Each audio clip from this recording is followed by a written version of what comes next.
Canada, a land of towering mountains, silent forests, and calm lakes. A country known for its peace, kindness, and quiet strength. But beneath that calm surface lies a story no one dares to speak of.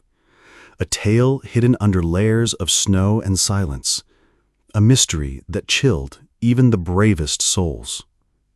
This is the story of a family, the Gakal family, and the mass murder that wiped them out. It all began in 1977. The Canadian government had just opened its gates to immigrants from South Asia, offering them a chance at a new life. Among those eager to step through was a man named Karnal Singh Gakal, a hard-working farmer from India. As soon as he heard the announcement, he didn't waste a moment. He filled out the forms, made his decision, and began what would be a journey of hope, dreams, and ultimately, tragedy. Karnal Singh Gakal lived a quiet but decent life in India. His farm gave him enough to live comfortably, food on the table, a roof overhead. But there was a shadow that followed him, the regret of never going to school. He had spent his life toiling under the sun, sowing seeds and working the land, yet deep down he wanted more. Not for himself, but for his children, especially his daughters. He dreamed of seeing them in classrooms, not fields, reading books, not carrying water. He wanted them to rise higher than he ever could, and he believed that one country could make that dream possible. Canada, a place where education was strong and chances were real. If he could just get them there, he thought, they could reach the stars. Then, one morning, a letter arrived. His immigration papers had been approved. The opportunity he had prayed for was now in his hands. But there was a catch. Only one plane ticket could be bought at that time. A small obstacle, but one that would change everything. Karnal made a decision. He would go alone first, find work, save money, and build a home. Once everything was ready, he'd send for his wife and daughters. It was a simple plan. When Karnal Singh Gakal stepped off the plane in British Columbia, Canada, the world around him felt unfamiliar. The air was colder, the streets quieter, and everything from the signs to the people felt different. But fortune favors the determined. A few old acquaintances helped him find his first job near a small town called Vernon. It was in a fruit barn. Long hours, cold mornings, and baskets full of apples and pears. The early days were tough. Each morning he rose alone. Each night he missed the laughter of his children and the warmth of his wife's cooking. The rules of this new land confused him. Simple things like where to go, what papers to fill, felt like riddles. More than once, he thought of giving up. But Karnal was no ordinary man. He had made a promise to his family, one he intended to keep. In time, his efforts bore fruit. After 2 years, he learned to operate a planer machine at a wood factory. On the side, he picked blueberries in the fields.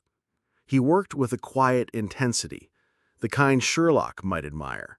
Not loud, not boastful, but relentless. By saving nearly every dollar, he did the impossible. He bought a 3-story house. Then came the final piece of the puzzle.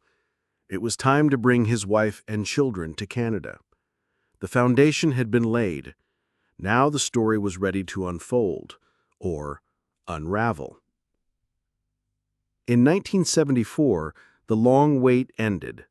Dharan Kaur arrived in Canada with her 3 daughters, Jasbir, Rajar, and Balinder. The reunion was full of joy, but Karnal didn't slow down. He kept working at the lumber mill, slowly climbing the ladder. Life was getting better, more stable.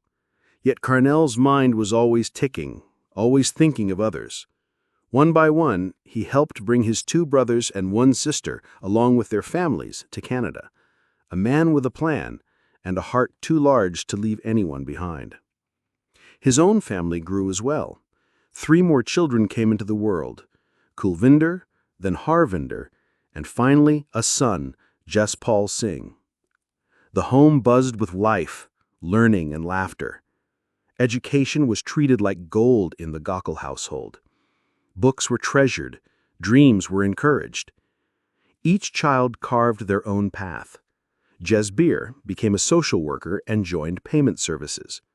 Rajar trained in dental hygiene and found work at a clinic. Belinder chose pharmacy and wore the white coat with pride. Kulvinder, deep into her criminology degree, showed sharp thinking and quiet strength. Harvinder, a bright high school student, had already claimed several scholarships. She spoke of chemistry and engineering with spark in her eyes. And Jespal, the youngest, the only son, was in grade 9, eager, full of questions, full of promise.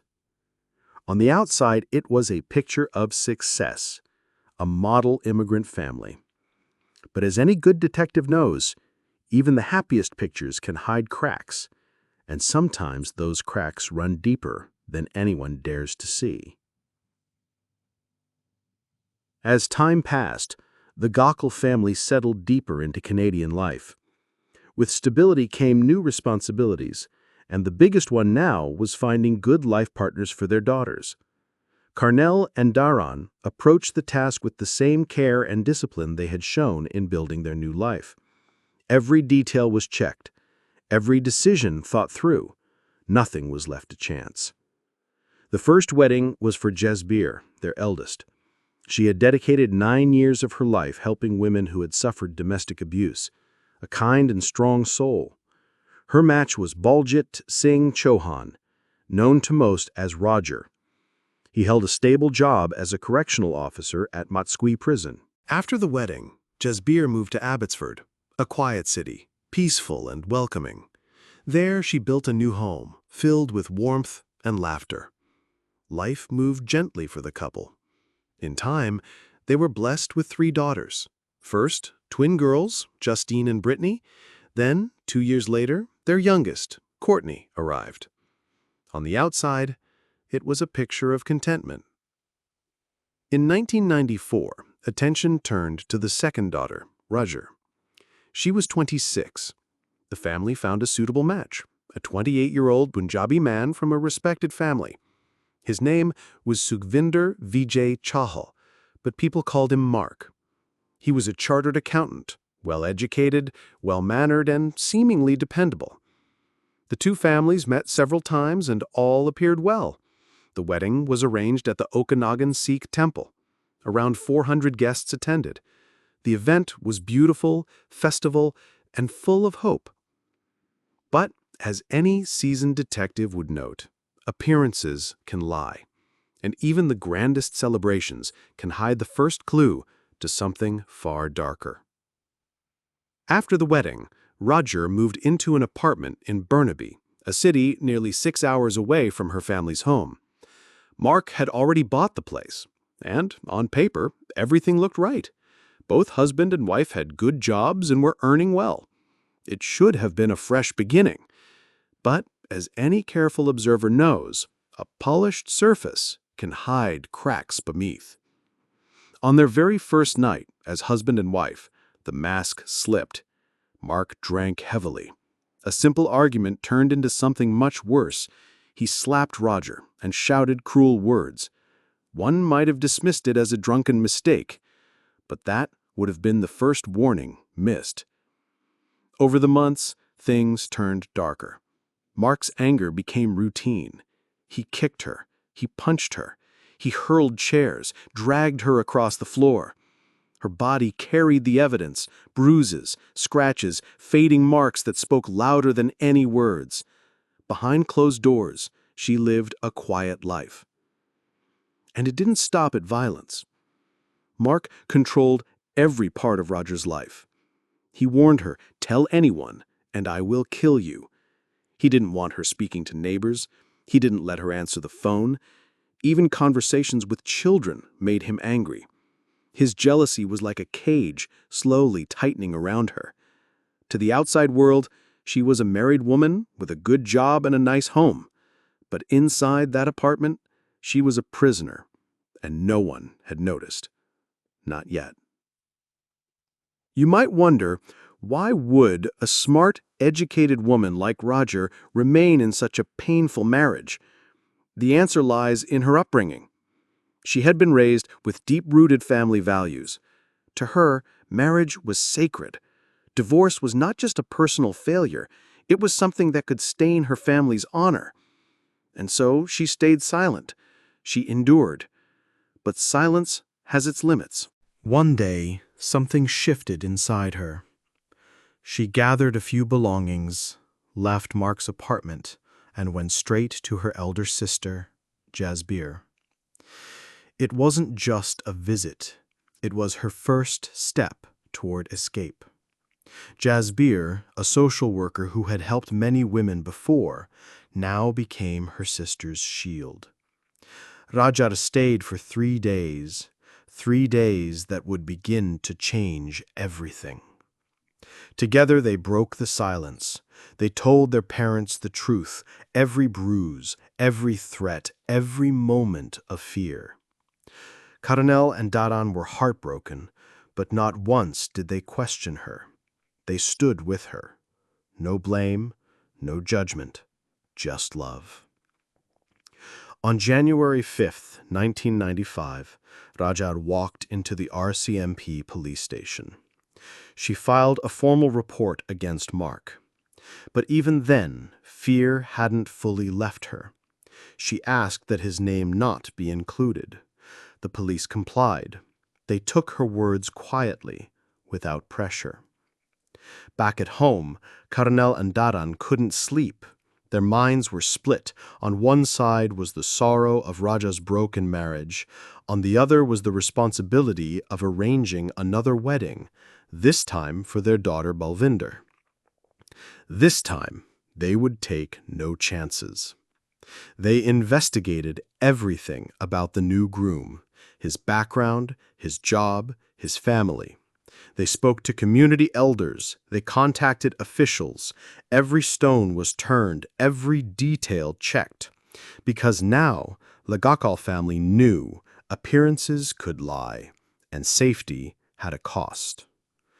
The mystery of human character lies not in what is shown, but in what is hidden. And the Gakals were learning that truth, one heartbreak at a time. The young man chosen for Balvinder was an engineer, calm and well-spoken. His family worked in the railway department and had a good reputation in the community. After thoughtful discussions, both families agreed to move forward, but with caution. They decided to give the couple a full year before the wedding. A year to build trust, to talk, to understand each other before stepping into a lifelong commitment. It seemed like a wise and measured decision. Meanwhile, in the shadows, something else was taking shape. While the Gakal family was trying to mend wounds and plan for the future, Mark Chahal's world was quietly unraveling. He was no longer the man people once believed him to be. Jobless, angry, alone. A storm brewing behind calm eyes. What many didn't know was that long before he had even met Rajar, he had applied for a firearms license, and he had been granted one. At the time, it had seemed harmless. He hadn't purchased a weapon. Not yet. But all that changed after the separation. The rejection, the humiliation. Something snapped. He crossed the border into the United States and bought a semi-automatic pistol, a Khalid. In Canada, this kind of weapon is heavily restricted. It's not for the public. Only the police, select security professionals, and certified gun club members can access such firearms. Mark had joined a rifle club. That one move gave him legal access to something deadly. Once he had the weapon, his obsession grew. He spent hours at the shooting range. Every day he practiced, not just for sport, not for protection, but for something else, something no one saw coming. Rajar had a feeling, a quiet, nagging sense that something terrible was on the horizon, and she was right. Mark's behavior grew more erratic. He began calling her repeatedly, sending threatening messages and leaving chilling death threats. It was as though the walls were closing in. Terrified, Rajar returned to the RCMP. She filed another report, but this time she requested only a warning for Mark. No arrest. She wasn't ready to escalate it further yet. The police responded, visiting Mark at his home. He denied everything, brushing off the accusations with a smooth lie. He claimed it was all a fabrication, a ploy to make him look bad. Without solid evidence, the police had no choice but to close the case. But the warning did nothing to calm Mark's fury. Instead, it fueled his rage. How dare she send the police to my house? Raja ruined my life. In the quiet that followed, Mark's mind began to spiral further. In secret, he bought a second pistol, a different weapon, just as powerful. The threats didn't stop. They escalated. He harassed Rajar's parents, calling them, shouting at them for months, blaming her for everything that had gone wrong in his life. By January 1996, the divorce case was ready to go to court. Both Rajar and Mark had lawyers. The end seemed inevitable. Yet during one of their meetings at the lawyer's office, something crucial happened. Rajar and Mark came face to face for the first time since the separation. It was a tense, silent moment. Two people standing on opposite sides of a broken life. And in that moment, Mark learned something that struck like a cold, sharp blow. Balvinder's wedding was set for June 6, 1996. It was a simple fact, but it would soon change everything. Just 2 days before the wedding, Mark knew exactly what he had to do. He packed his clothes, his weapons, and drove for 4 long hours to Toronto International Airport. The distance didn't matter.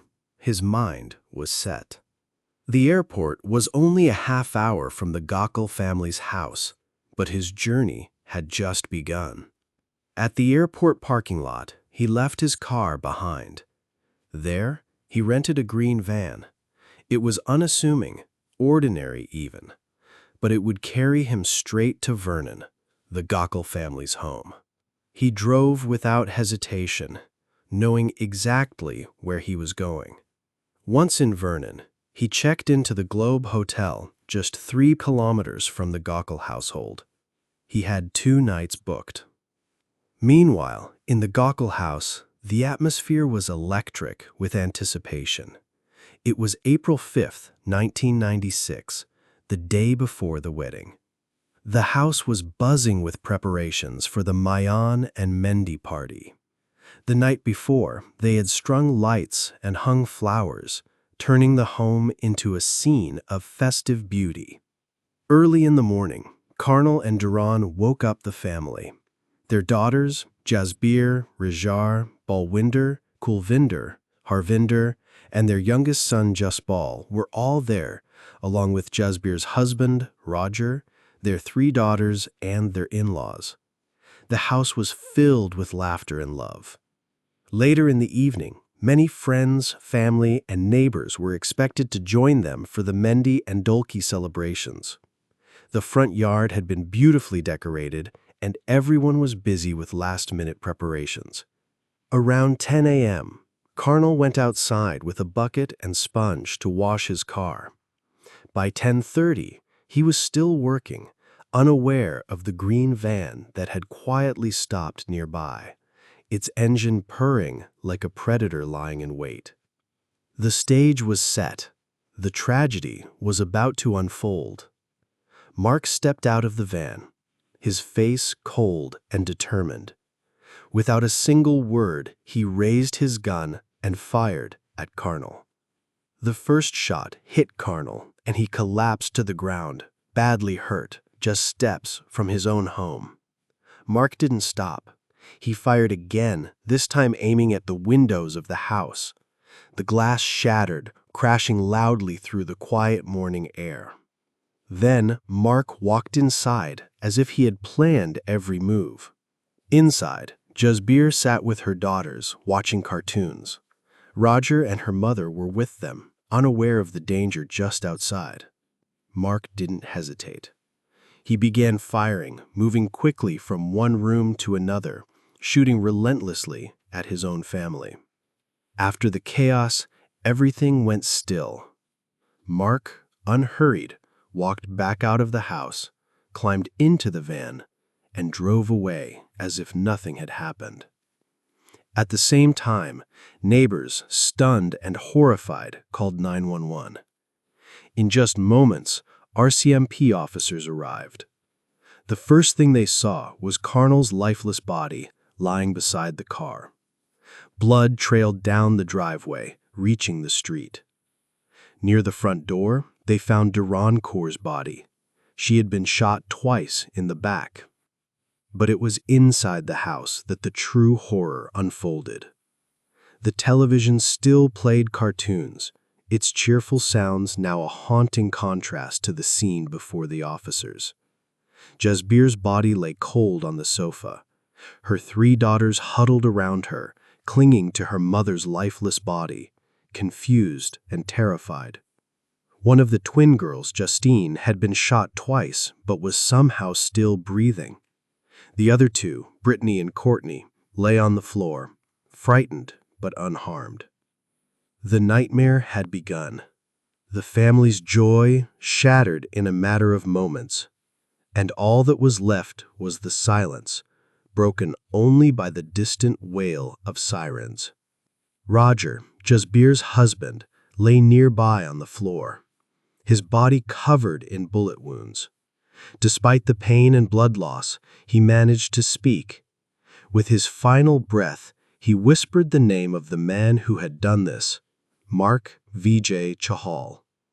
His last words were a final clue, but it was already too late. Elsewhere in the house, the suffering continued. Roger's mother, Gurmel, had been shot in the face and did not survive. Other family members, Balwinder, Kulvinder, Harvinder, and Jaspal, were found scattered throughout different rooms, badly wounded. They were still alive when the police arrived, but none of them made it to the hospital in time. The clock had run out for them. In just a matter of minutes, 3 or 4 to be precise, Mark Chahal had destroyed the entire Gokul family. When the police began their search, they found 2 empty magazines that once held 10 bullets each, and 28 empty shells from a revolver scattered on the floor. The evidence was clear, yet the motive remained buried in the chaos of that tragic morning. After the attack, Mark returned to his hotel room. There, he wrote a short note, expressing his sorrow and apologizing to his family for what he had done.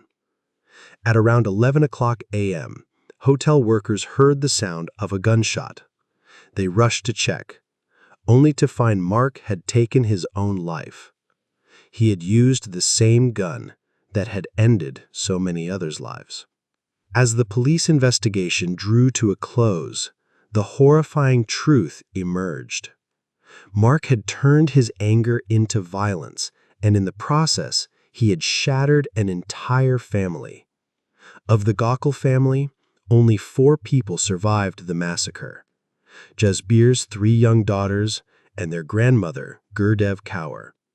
The next morning, the planned wedding was still set to take place at the Gurdwara Okanagan Sikh temple, though now the celebration had been replaced with mourning. The joy that should have been there had turned to sorrow beyond measure. The entire town gathered for the funeral.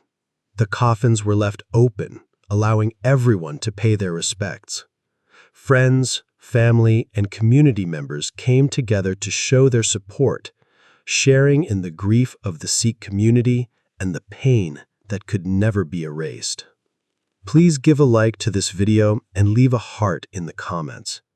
This case reveals the dark side of human anger and the unbearable pain it can bring. It serves as a tragic reminder of how quickly lives can be shattered and how crucial it is to recognize the warning signs before it's too late. No family should ever have to endure such suffering. That's today's story. What do you think? Share your thoughts in the comments, and don't forget to turn on notifications. Thank you.